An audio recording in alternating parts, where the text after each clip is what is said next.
Selon un rapport du Fonds mondial pour la nature, plus de la moitié des espèces de vertébrés a disparu au cours des 4 dernières décennies. Je sais, ça met l'ambiance. Mais en vrai, salut à tous, j'espère que vous allez bien. Aujourd'hui, on se retrouve pour une toute nouvelle vidéo. Aujourd'hui, une nouvelle vidéo sur les animaux qui ont disparu depuis les années 2000. Je suis né en 2003, donc dans cette vidéo, je vais vous donner quelques espèces qui ont disparu depuis que je suis né. Parce que depuis que je suis né, environ les années 2000, dans une publication datant d'octobre 2016, l'organisation Fonds mondial pour la nature rapporte qu'entre 1970 et 2012, la population de mammifères, oiseaux, poissons, reptiles et amphibiens s'est effondrée de 58% en seulement 42 ans. Et parmi les espèces récemment éteintes, on compte notamment le phoque moine des Caraïbes, qui s'est éteint en 2008, ou encore le bouquetin des Pyrénées, qui a disparu en 2000. Et il y a plus récemment, en 2016, un petit rongeur qui a disparu, et il se nomme le Mélomys rubicola. Et c'est un constat glaçant qui pousse la WWF à tirer la sonnette d'alarme. Et il y a Matteo Lambertini, le directeur de la WWF, qui a dit que la biodiversité poursuive sa chute,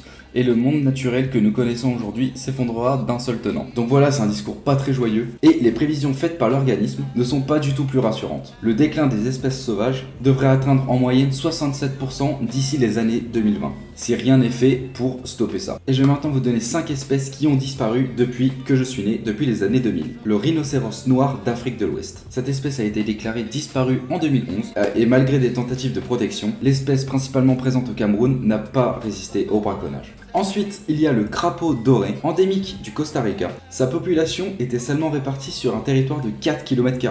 Il a été victime du réchauffement climatique et a disparu en 2001. Ensuite, il y a la pipistrelle de l'île Christmas. L'IUNC l'a déclarée disparue en 2017. Et une des causes de sa disparition est l'introduction d'espèces invasives comme la fourmi folle jaune, arrivée accidentellement vers les années 1930. Ensuite, nous avons le dauphin de Chine, déclaré disparu en 2007 par l'Académie des sciences chinoise. Il peuplait le fleuve Yangtze et il a été décimé par la pollution et l'accroissement du transport fluvial. Mais il y a des rumeurs comme quoi il a été revu en 2016, mais la résurrection est quand même malgré tout peu probable selon les scientifiques. Et on arrive à notre dernière espèce qui a disparu durant les années 2000, le bouquetin des Pyrénées. Cet animal a été déclaré disparu en 2000. Une équipe de scientifiques a tenté de ressusciter l'espèce en le clonant, mais le clone est décédé quelques minutes après sa naissance. Et selon un rapport, les espèces animales et végétales s'éteigneraient 1000 fois plus vite depuis que l'homme est sur la Terre. Et il y a aussi 2 ans, un rapport du même type a été publié, faisant déjà l'état d'une baisse de 52% des populations de vertébrés entre 1970 et 2010. Et devinez, c'est à cause de quoi? Rhinocéros, braconnage. Crapaud doré, le réchauffement climatique. Et le dauphin de Chine, pollution et accroissement fluvial.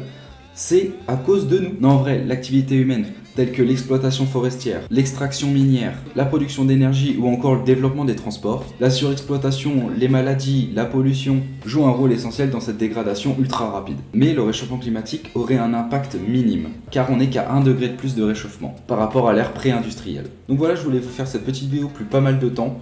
Parce que j'ai eu 20 ans il n'y a pas longtemps et je me suis dit, mais en fait, depuis que je suis né, il y a combien d'espèces qui ont disparu? Donc voilà, on remarque que c'est 100% de notre faute. Donc voilà, j'espère que ça va s'arrêter ou du moins diminuer fortement parce que c'est triste. Donc voilà, on se laisse sur un bilan pas très joyeux. Promis, la prochaine vidéo sera beaucoup plus joyeuse. Allez, j'espère que vous avez kiffé cette petite vidéo. Moi, ça m'a fait kiffer de la faire, donc j'espère que vous l'avez kiffé. Moi, je vous dis bonne journée, bonne soirée ou bonne nuit et à plus tard.